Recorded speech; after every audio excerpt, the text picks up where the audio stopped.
Nous sommes avec Monsieur Ousmane Sonko, président du parti PASTEF. Alors, vous venez d'avoir un entretien avec le chef de l'État. Dans un contexte marqué par la propagation du Covid-19, le président de la République a pris d'importantes mesures allant dans le sens de lutter efficacement contre ce Covid-19. Dites-nous comment avez-vous apprécié cette initiative du président de la République d'associer toutes les forces vives de la nation à la réflexion, notamment à la classe politique, l'opposition dont vous faites partie? Oui, nous sommes venus répondre à cette invitation parce que nous considérons que les moments que nous vivons sont particulièrement graves et qu'ils doivent appeler de chacun de nous au sens de la responsabilité et surtout du dépassement par rapport aux convictions que chacun d'entre nous peut avoir. L'État a la prérogative et la priorité de la gestion de cette crise. Mais c'est une crise qui interpelle tous les Sénégalais, tous les citoyens. Ce n'est pas une crise qui interpelle seulement l'État et les plus autorités qui sont à sa tête, notamment le président Macky Sall, mais c'est une crise qui interpelle tous les citoyens sénégalais.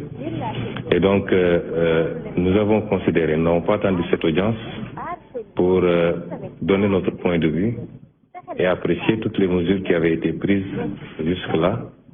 Et je considérais que c'est des mesures qui allaient dans le bon sens. C'était les mesures qu'il fallait prendre. Alors, notre seule présence ici suffit à démontrer que l'heure est grave, je crois. Et c'est pourquoi nous continuons à lancer un appel aux Sénégalais à rester vigilants et concentrés et surtout à suivre strictement les consignes qui ont été données. Strictement parce que c'est des consignes qui sont données pour leur bien. Il s'agit de sauver des vies. C'est pas c'est pas un jeu. Aujourd'hui, c'est des milliers de morts qu'on voit un peu partout.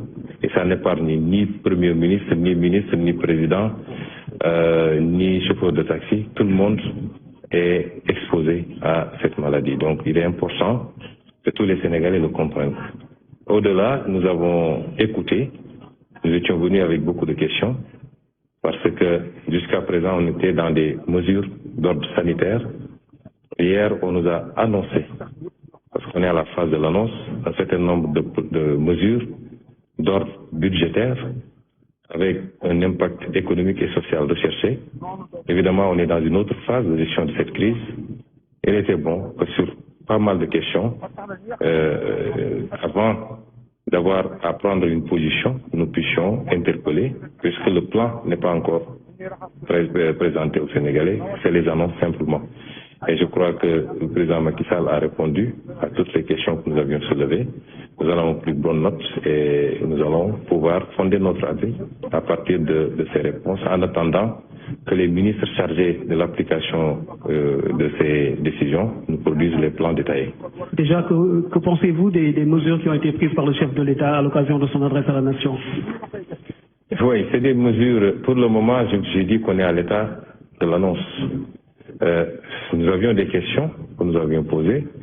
La première, c'était la nature de l'état d'urgence.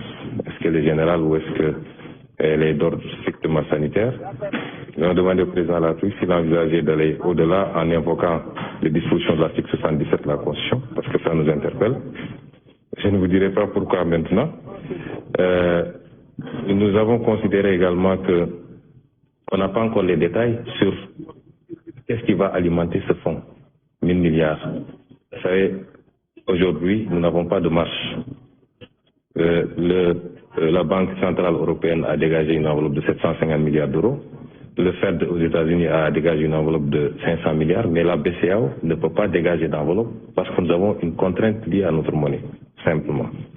Après, qu'est-ce qui reste? C'est de recourir au budget et reconnaître tous qu'il va falloir qu'on creuse le déficit. Il faut recourir au FMI, droit de tirage spéciaux. Peut-être on a 150 milliards à tirer là-bas, peut-être la Banque mondiale.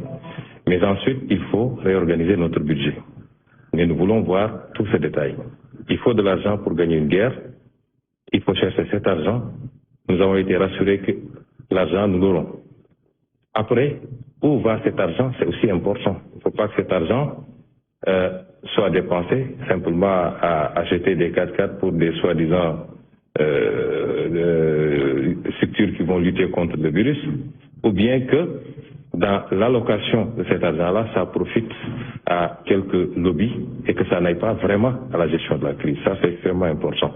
Et c'est un plan détaillé qui nous permettra de voir. Déjà, j'ai dit carrément au président que je ne suis pas d'accord avec les mesures fiscales du moins. Les mesures d'annulation de dette fiscale, surtout quand c'est fait de manière généralisée, ne sont jamais de bonnes mesures. Vous ne pouvez pas mettre dans le même panier ceux qui ont carrément commis